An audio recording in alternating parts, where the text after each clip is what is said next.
Good afternoon, everybody. Hello, and welcome to this afternoon's broadcast of webinar. Excuse me.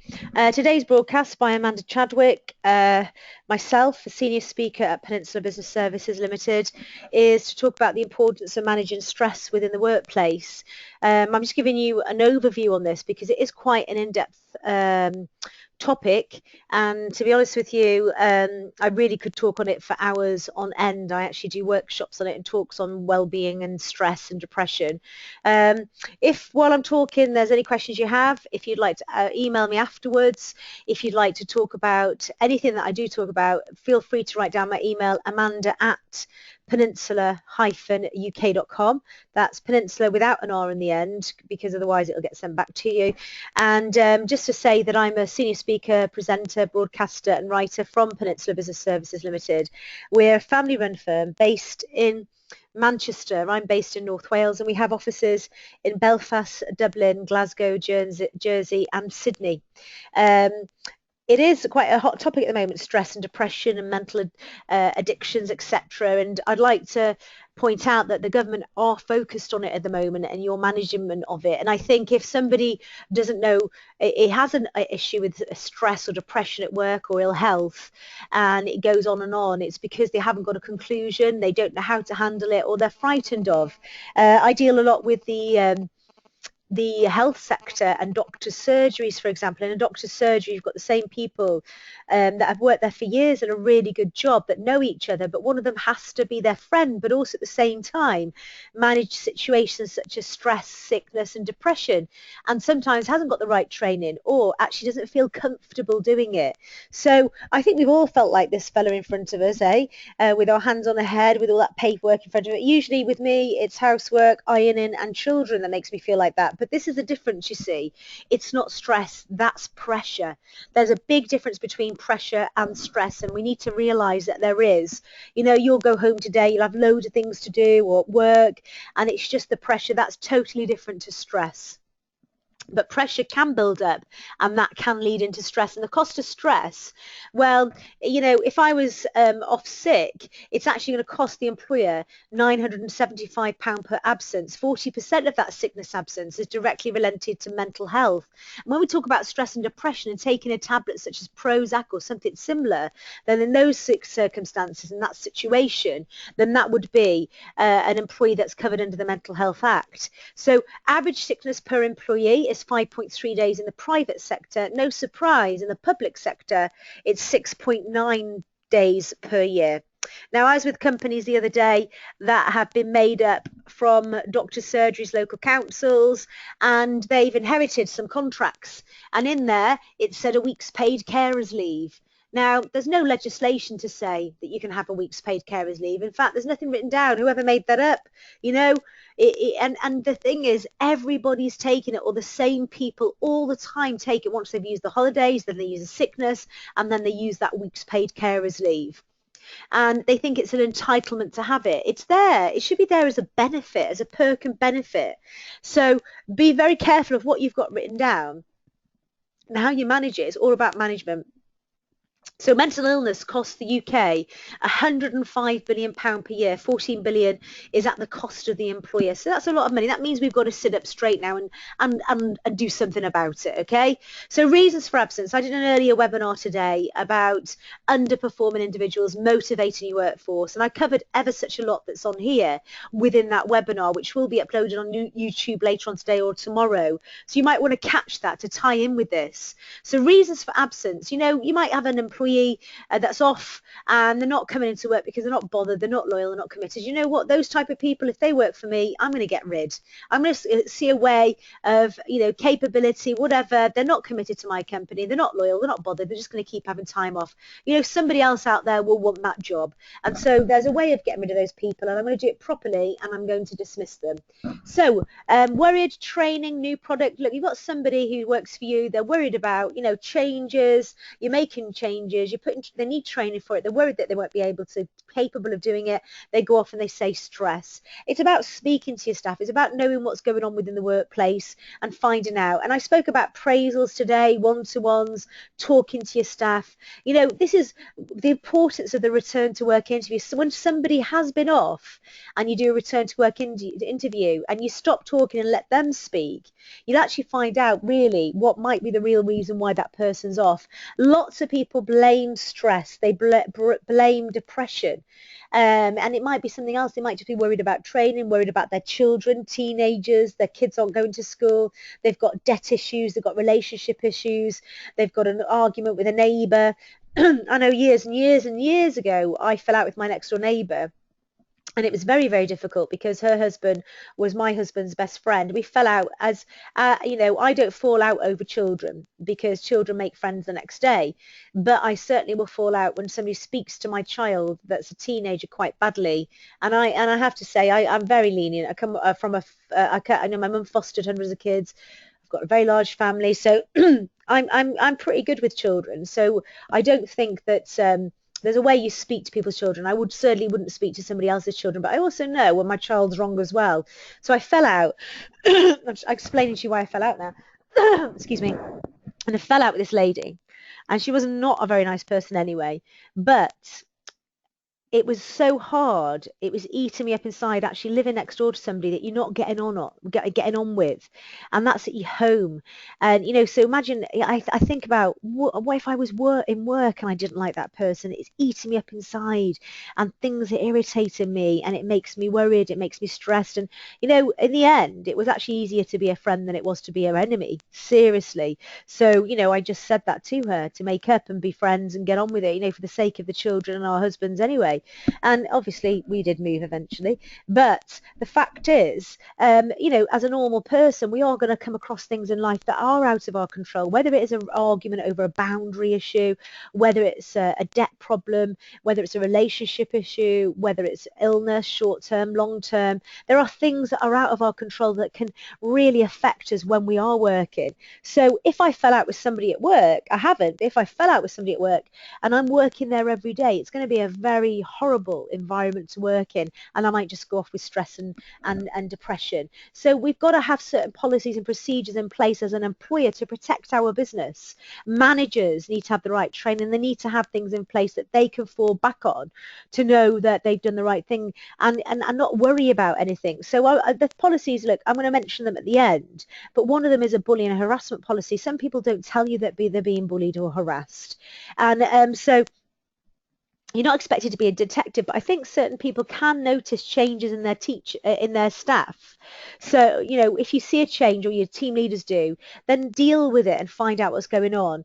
And, other work, it might be, look, they've got a disability, short-term illness. So there's lots of things here that I think, for me, I'd have a capability policy because of ill health, long-term sickness, access to medical records, and to go down the right route. That's one policy I'd put in place for our client.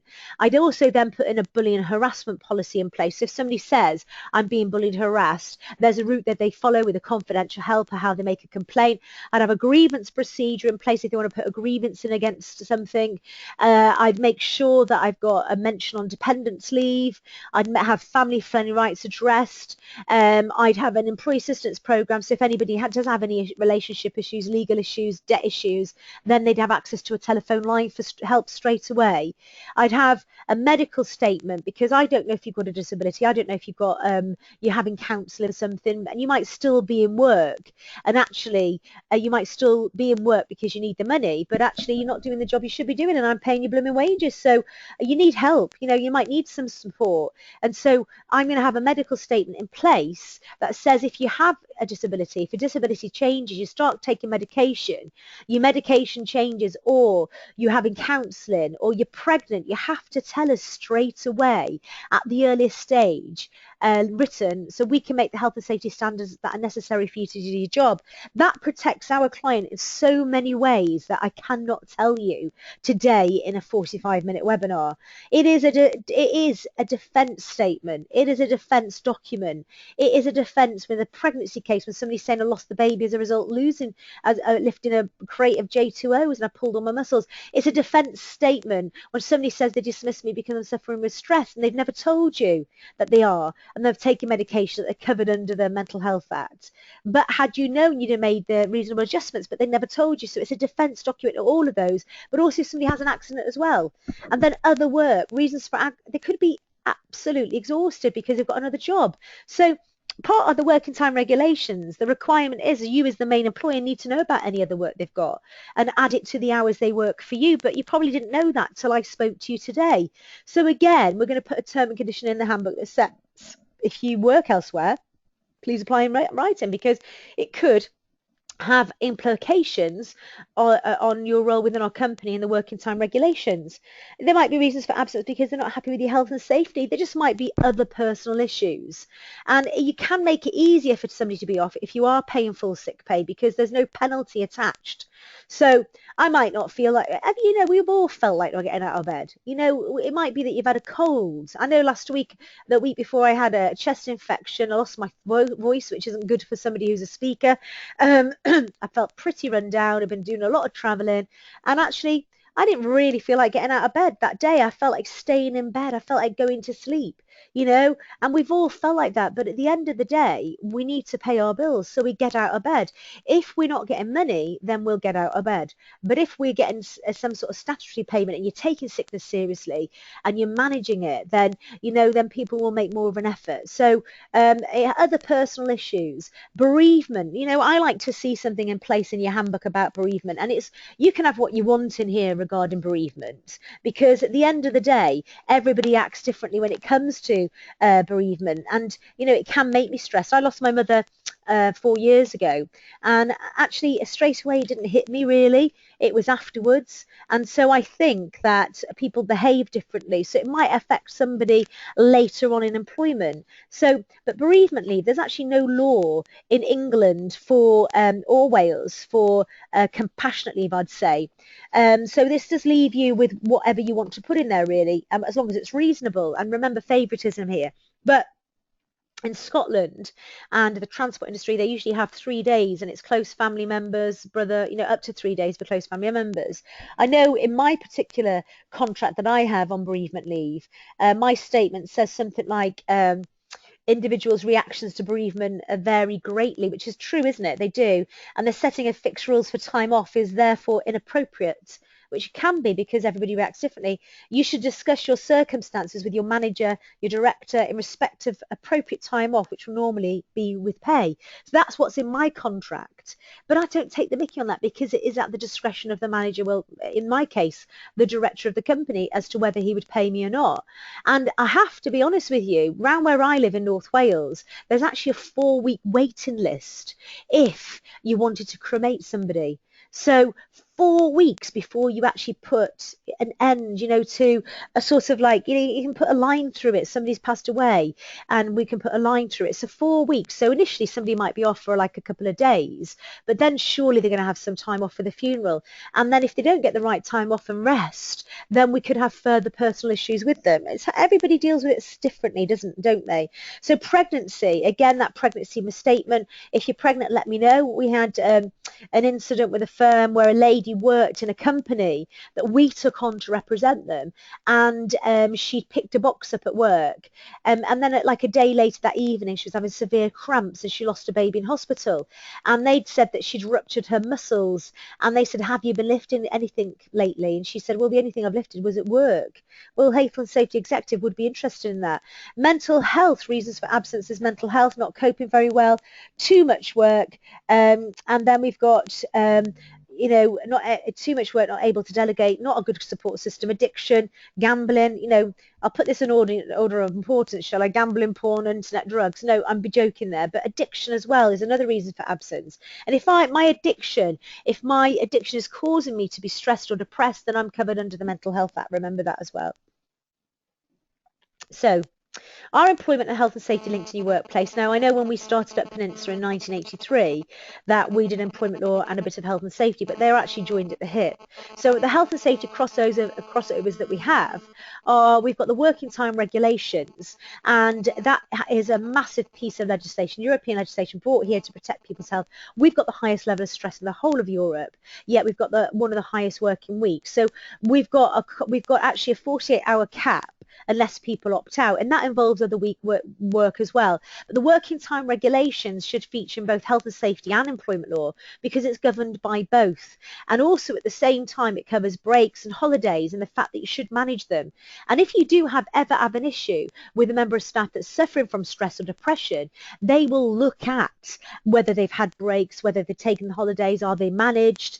And you've got to really realise that if you do have a case of stress and depression, that person might not be able to work for a couple of years after they've experienced stress or depression. They might have a breakdown. And if you're taken to tribunal, they will build into the award those wages that they feel after taking legal advice and expert advice, how many months, years it will be before they go back to work again or are able to work again. And they will factor that into the payment the person will get. So be very careful of that. But the working time regulations, biggest complaint in tribunal. Why? Because it's breaks, it's holidays, it's working hours, it's other work. So there's loads of terms and conditions that you should have in your handbook to cover that one. Maternity, again, health and safety crossover. We've heard about shared parental leave at the moment. And the thing is, with shared parental leave, there is compulsory leave as well, compulsory maternity leave. They can't share this. This is theirs to keep. This is health and safety. If I'm pregnant, I work in an office, I need to take at least 2 weeks off. If I work in a factory or in a manual environment, then it's 6 weeks. Then we've got disability, that statement I referred to before, absence, accident and absence reporting, personal protective equipment, lone workers, remote workers, home workers. I could suffer stress and depression just because I work on my own. I could suffer stress and depression because I'm a remote worker or even a home worker. So in those three circumstances, there should be risk assessments in place, and also at the same time, there should be some agreements in place signed by them and a risk assessment. And then we've got young workers as well. And then we've got, we have complications with young workers. But then I think about stress and I think about the whole company. And then I think, have you actually done a company stress assessment? And I bet you haven't. And you know what? It is a health and safety. It is a legal requirement. So you should really have a section within your handbook, and certainly your health and safety policy, on health and safety and welfare and safety of your staff, talking about things that reporting accidents, etc., smoking, food and drinks, alcohol, drugs. But then you should actually have a stress management policy, and it really should talk about how you're committed to protecting the health and safety and welfare of your employees, and that you recognise that workplace stress is a health and safety issue, and you're going to acknowledge the importance of identifying and reducing the causes of stress in the workplace. And you need to point out that the policy you're talking about applies to everyone in the organisation, and that employees are responsible for their own health and safety and that of their colleagues. And managers are responsible for the implementation of the policy, and the company is responsible for providing the necessary resources to carry out effectively. Now, when somebody joins my company, I am going to get them to sign to say they've read, they've understood that policy, and that they understand the importance of it, because at the end of the day, I'm here for the employer. I'm here for managers and HR. I love my staff, but at the end of the day, I'm here to protect them. So I'm going to delegate responsibility to those staff. And then you're going to actually, talk about, I don't know if you know the definition of stress, but stress has been defined really as the adverse reaction people have to excessive pressure or other types of demand placed on them. And the definition helps to distinguish between pressure, as I spoke about, which can be positive and motivational if managed correctly, and stress, which actually can be detrimental to health. So your policy should outline the responsibilities of the company, management and employees in ensuring that excessive pressures are minimised, and in the event that an adverse reaction arises, that stress is managed effectively. So how the company would deal with it, with their responsibilities in this policy, is by saying that it acknowledges its duty of care to all its members of staff, and that it provides a safe place and systems of work. It also acknowledges the importance of health and safety of its employees in complying with legislation. And I'll talk about those bits in a moment. It will provide guidance to managers and raise awareness of stress, its effects and how to manage it. And it will support managers in implementing recommendations arising from stress risk assessments. So what it would also lead into is it would talk about the support from managers and individuals, how to handle it, and aims to help and resolve. And what management should be doing really to manage stress in the workplace is conduct formal recorded assessments of stress as part of the legal obligation to conduct general risk assessments. The management should implement recommendations of risk assessments, should review those risk assessments annually, and following any changes in methods of work which may affect stress or any changes in the incidence of stress, have communication, development, monitor workloads, working hours, they should monitor that holidays are being taken, should attend training as requested, and be familiar with good management practice and health and safety. They should also be vigilant as part of their job description, and it should be that they're vigilant and that they're aware of bullying and harassment and that they're not tolerated. And they should really be able to offer additional support to members of staff who are experiencing stress outside work, so bereavement, separation, etc. And then employees, they do have a legal obligation to take care of themselves and colleagues. I might use that, in front of a layperson next time. Is that legal? And see what they say. So have a legal obligation to take care of themselves and colleagues. And what you're doing, again, by giving a handbook out and getting them to sign to say they've read and understood, you're delegating. So you're saying, you've got a legal obligation to me as your employer as well. That means you've got to take care of yourselves and your colleagues. And this includes advising management of any risks that may cause or increase stress. Should you raise issues of concern, raise it with your line manager or senior person, or whoever you've got written down. You should communicate if feeling under pressure. You should take responsibility for managing your own workload and duties, and you should identify what would help to reduce or manage excessive pressures, and should accept opportunities for counselling when recommended. So you can see how this works for the employer, can't you? You've implemented this policy, you're managing the holidays, you're managing sickness, you're doing return to work interviews, you've got that sickness statement, you're keeping an eye on everything, but somebody's not telling you, or they are telling you that they are stressed and depressed. You then, if you've got an employee assistance program, you're giving them the access to that, to have their counselling and to have counselling support. And if they refuse it, you can actually use that against them. The procedure really goes on about how you manage sickness and stress, really. And it would be if an employee is absent from work due to stress, what you would normally do is use the usual sickness absence reporting procedures. But on receipt of the medical certificate from an employee stating stress, management within your company really should obtain, using obviously your medical records access procedures, a specialist medical opinion on the causes. Really, at the earliest opportunity or possible opportunity, the manager should meet the employee to discuss the causes of stress, taking into account any medical opinion and recommendations and what remedial action could be taken.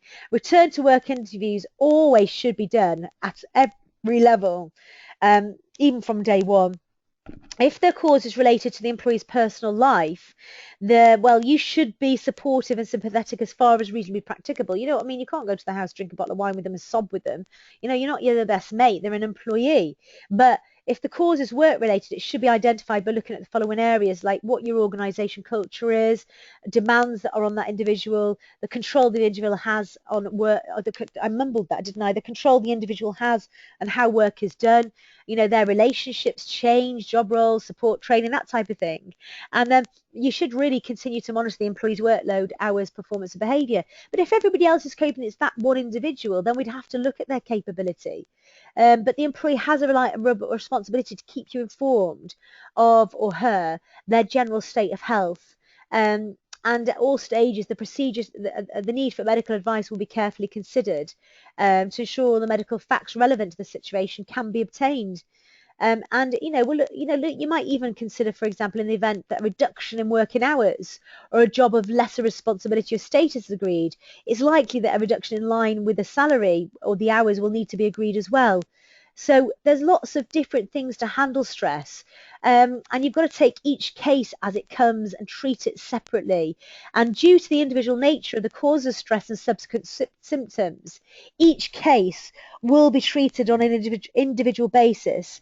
And the procedures that you have in place would be adjusted appropriately to the circumstances of any particular case. So somebody might say you did that for somebody else, but they might not be, the new person might that suffering stress and depression, or so they say, it might not be. It might be pressure, and they might not be taking any medication or having counselling, etc. So, I do recommend the employee assistance program. I recommended it earlier on. It's like 99p a day per employee, and they have the chance to ring up and get advice and support about any legal issue, early intervention from day one. Look, if somebody's going to be off for 6 weeks, I tell you, the likelihood of them coming back is very, very unlikely. And then, so what we're going to do, we're going to spot the signs. People that shout instead of communicating. Somebody who works does all the time at work in the evening because they can't manage to concentrate. They look busy, they act busy, but they're stressed, no work seems to get done. Their mistakes are happening, exhaustion, unhappiness, lack of dexterity, sickness, lateness, not bothered attitude, talking about leaving, I've had enough of you, inefficient, low productivity. Look, the list is endless, isn't it? They're some of the signs of stress. So manage straight away, early intervention. What are the contact, what have you got written down in your policies and procedures about contact and expectations? There isn't anything wrong with sending flowers to an employee, but we're frightened of doing that now, aren't we? There's no problem with you phoning them, so abide by this working time regulations, a directive is the European term. Look at their work breaks. Have they had the holidays? Are they taking their breaks? Do they have another job? What about other working implications? Is it tiring them out? Are they doing training? Are they taking too much on? Look at all of this. If you've got smartphones, you have email at home, you have, laptops, people email in the early hours of the morning, some people do. Me, I'm sleeping. If you want to email at that time, you feel free to do that. But I'm sleeping, and the thing is, people use their phones as, alarms, and then beep, beep, an email comes through, wakes them up. So remind them to switch it to silent. Remind them that if they used it as I know it sounds stupid, but if they're using it as an alarm, and remember that if they get an email at 1 o'clock in the morning, they're not required to respond. And try and look at their job role and responsibility. Go back to the original job description. Have they got many more tasks now because people have left? People start as an admin person, then end up as a PA, and their job just grows and grows and grows because they're efficient. Remind employees of a healthy work-life balance. Remind them about the mobiles and laptops, but have it in a policy. If somebody's targeted, are the targets attainable? Have you done a KPI? Have you worked the ongoing average? Have you worked that out or just guessed what people should be achieving? Think about the pressure and think about the stress. And is it pressure? Is it stress? If you're going to pay full sick pay, and there isn't anything wrong with that, but sure as hell monitor it. Do return to work interviews, and maybe you might want to write something into the handbook that says if you don't meet your core hours in 1 month, you don't qualify for overtime. So tie it to overtime and sickness and payments. Certainly in your handbook, make sure you've got something in place that says how they report their sickness, and if they're not following that procedure, it's a conduct issue. And just beware of, gossip, assumption, and Facebook, because a lot of people look at that and go, oh, she's out shopping, isn't she? She doesn't look sick to me. She's sat in a bath, of champagne, bubbles. She doesn't look ill to me. People are quick to judge, aren't they? We see so many things on the television now, or they play so many computer games that are horrific that, actually we're not very sympathetic anymore. So we expect somebody's arm to be hanging off before we actually show any sympathy. So the hot topic at the moment with the government is the focus on sickness and well-being. They know there's a problem. There is. That's why there was the withdrawal of SSP claiming. There was the change to fit notes. There was the launch of the new health service. Why wait for referral? I don't want you to wait for 4 weeks before you get cognitive therapy. I want you to get access to it straight away. So I know I go on about it, but I have to. It's one of our products, and I'm so proud of that product because I speak for them. Health Assured Employee Assistance Program. You don't have to be a Peninsula client to subscribe to that for your staff. 99p per member of staff. You're telling me you can't afford it when it costs you £975 per absence? Seriously? A member of staff's fighting over children. They've got a family issue, separation, debt issue, legal issue. You're giving them a benefit by giving them a phone line they can use straight away, but it's also used for you as one of the benefits that you would prove that you have in place for your staff. Why wait for 4 weeks? If somebody rings up with stress and depression, you can refer them straight away to the advice line for help for the employee assistance program. It's not recorded. It's totally separate. It's the one area of the business that isn't recorded because it's a separate entity. Can't be recorded. It's confidential. But you see, they can get cognitive therapy straight away through that advice line. And they're talking to counsellors. The government, ACAS, Health and Safety Executive, they encourage certain policies you should have in place. So check that you've got them, like risk assessments, etc. Working time regulations, I've put that in 3 times now because I want you to take this seriously. And then, you know, you've got to have job descriptions in place. Remind employees of the health life balance, control the situation. And I'm going to talk about these policies in a moment. Conduct, capability, sickness, reporting, bullying, access to records. These are just some of the policies you've got to have in place. And always do a return to work interview because you're going to manage it. If you're paying full sick pay, somebody sat in front of you and you're asking them questions about their health, why were they off? You know, they're going to know you're taking it seriously. And return to work interview from day one. I've got a friend at the moment who's also a client of ours, has a member of staff. They won't mind me talking about it. And I know this lady, and she's got pregnant. You know, that's great because I've got 4 children. You're entitled to get pregnant. And it does make me feel ashamed sometimes when people, you know, genuinely, you can get people that are very, very poorly through pregnancy. They get that sickness bug, their pelvis might stretch. Some people are very, very poorly in sickness, sorry, pregnancy. And I feel very sorry for those people to go off with pregnancy sickness, genuine sickness. But it's the people out there that give working mums or working women a bad name. Because, you know, I know lots and lots, well, I speak to tens of thousands of businesses and they go, oh, pregnancy. And I think, well, why are you saying that? You know, my experience of it is I'm hard working. I'm blooming hard working. It's a pregnancy. I'm having a baby. Put your risk assessments in place, but it doesn't stop me working. I like to work. I need to work. But then you get people that go, as soon as they get pregnant, oh, I'm off, Phil. And they go off, Phil, and they know that they're taking the mickey. I'm talking about this woman now. She's rang in sick, and there's, you know, it's quite obvious when you dig deeper. It's not the pregnancy that's bothering her, it's her family circumstances and her relationship circumstances. And sometimes it might be stopping talking in a conversation when you do the return to work interview and just saying, is everything okay? You know, how are things? Is everything okay? How do you feel? And if you say it in the right tone, in the right way, some people will open up to you. And it might be that I just say, look, if I'm honest with you, I'm having issues at home. And you can get them the right advice and help, can't you, if that's the case, and not sit there frustrated day in, day out, wondering if they're going to come in and get the right advice and support. So return to work interviews are amazing. Bradford Factor, you remember to amend that for pregnancy and disability. Remember apprentices here. You've got to give them lots and lots of chances before you actually make a decision to dismiss an apprentice. So remember, maybe adjust the Bradford Factor for that as well. So nearly all our long-term sickness is caused by mental health problems. Presenteeism. So absenteeism, presenteeism is where somebody's in work and they're doing the job because they need the money, but they're actually not there mentally or capable of doing it. So that's why you'd have the capability policy. The causes, you know, I think that, you know, I've mentioned lots of those, but we are funny about dealing with the issue of mental health. Managers are not trained, it's not visible, so they're not suffering. And the way you do deal with it is actually very similar to a musculoskeletal injury. So we've got to make sure that we sit up and do something about it. It's mental health, the background. You know, look at the left. I'm not going to go through the list. On the right, what is and what is not a mental health condition? Well, learning difficulties aren't. Dyslexia is not. Although dyslexia actually, there's a protected characteristic here. So we've got cancer, HIV, stress, depression, arthritis, dwarfism, dyslexia. They're all disabilities, but it's not a mental health condition. But if my dyslexia is causing me to be depressed or stressed, then, well, you know, it's a mental health condition. So just be careful of that link. So Factors you can control. You can control somebody's workload, work variety, the relationship they have at work. We spend a lot of time at work. I want to be happy.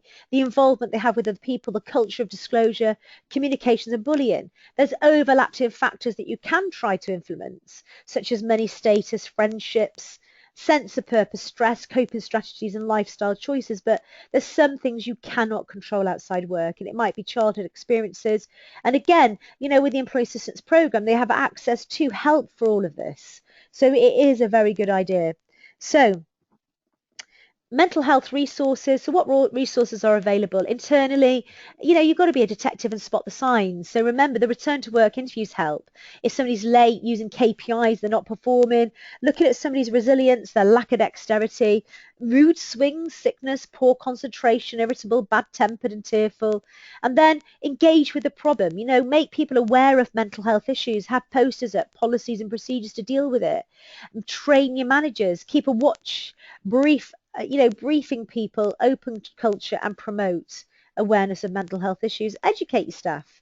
Externally, I keep going on that employee assistance program with counselling, occupational health, GPs as well.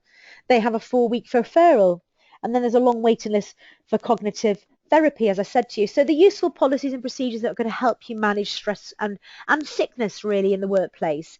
Alcohol, drug testing. Look, we wouldn't do that if it was an office with 4 staff. But if we were driving, we were using vehicles, we'd have an alcohol drug testing policy. We'd need evidence of storing. We'd have a policy on it. We'd need to know how to do the procedure, and we'd link it to gross misconduct. Driving licenses would have a statement in there regarding changes, updates, expiry. Health questionnaire. You can't ask me about health before you take me on. You can only ask me about my health when you've offered me the job. So a health questionnaire, because it is a legal document, it says it at the end, but it's another defence document as well. People do lie on them, but you've got a defence there to prove yourself innocent. Medical statement, the importance of that, if your medical condition changes. Health questions, if there are issues with health, they're working in a factory containing nuts and cereals, they're working at heights, nights, driving, you put it in the advert and let them know that's the case. Capability policy for the management of sickness and stress. Pregnancy statement, as I spoke about earlier on. Personal information, why would I put that in there? Well, I move house, I change telephone number, next to kin details, somebody has a breakdown in work, somebody loses a baby, somebody has an accident. Have you got the right personal information? Have you delegated that responsibility to your staff? Is it in the handbook? Let me know when you move house, because I need to keep you up to date. Return to work interviews, you've got to do those, and watch out for sickness trends, things that are occurring. Lone worker assessment, notification of hazards, risk breaks, violence and storage. A lone worker agreement, mobile worker agreement with a risk assessment involved. And what if they were involved in an accident, how it's reported. A remote worker agreement. Car policy, vehicle policy, wastage policy, incentives for good driving, evidence of training and education. And so this is just some of the useful policies. I've put some in there about drivers, because if somebody's stressed or depressed and they're driving a vehicle, are they actually fit to drive? So it might be, I've put loads in them. I'm going to go through this list, but stress, fatigue, illness notification, policies on licenses, checking licenses, taking drugs, and then at the end of your policies and procedures are reasons of dismissal. But the most important policies here for me, as we're talking about stress, are the stress risk assessment within your health and well-being, the communication of sickness, access to medical records, return to work interviews, and how you pay as well. If you are getting staff back into work and you're trying to get them back into work, remember keeping in touch with the employee. So agree when the contact will be made and how. You might visit them, but I'd certainly suggest a neutral location rather than, for example, I'll meet you at your house, because they'll be cleaning up. They'll be worried about it. You might get a second opinion. You might get a medical opinion. So you might have a policy written to challenge somebody's fit note.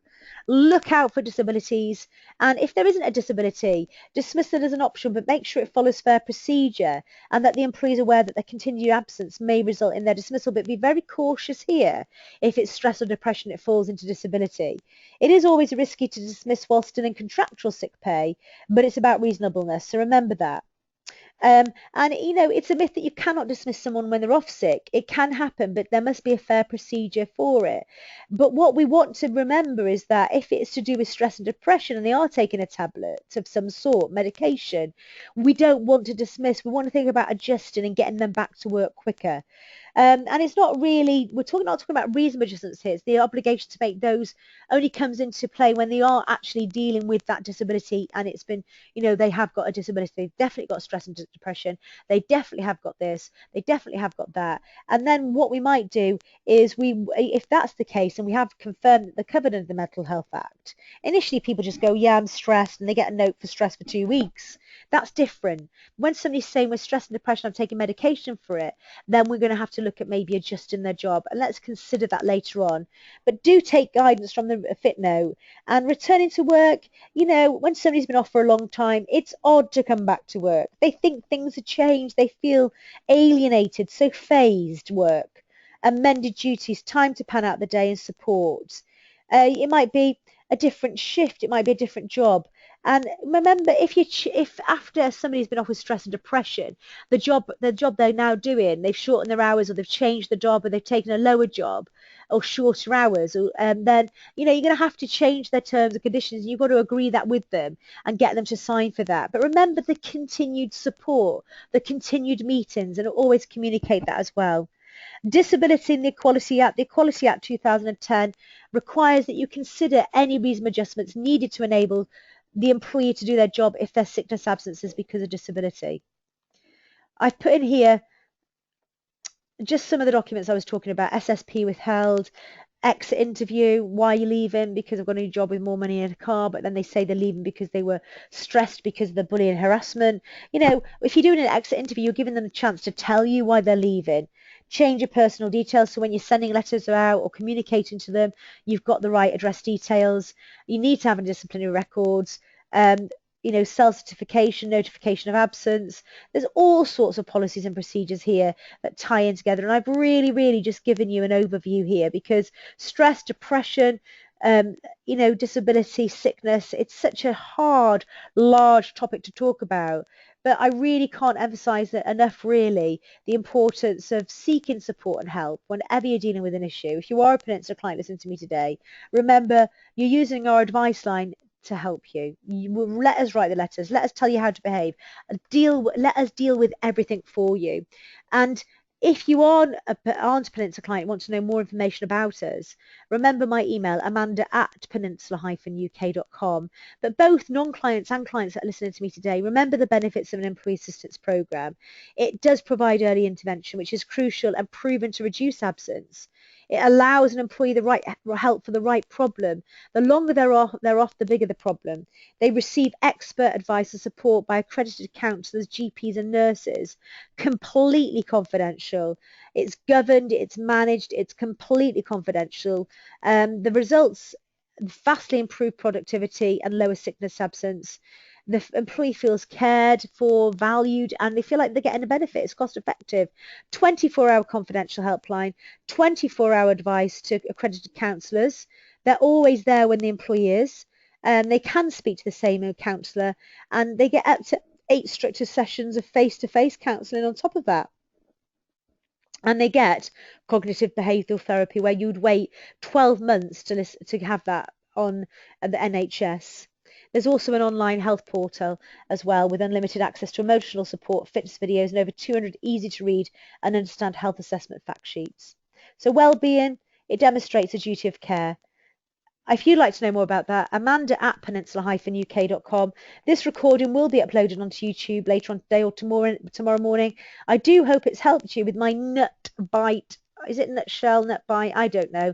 My little tiny webinar on stress, depression, and a couple of hints and tips. I hope I've helped you, and I hope you've enjoyed listening to me. So thank you so much for listening to me today, and I hope to speak to you again soon. It's goodbye from me.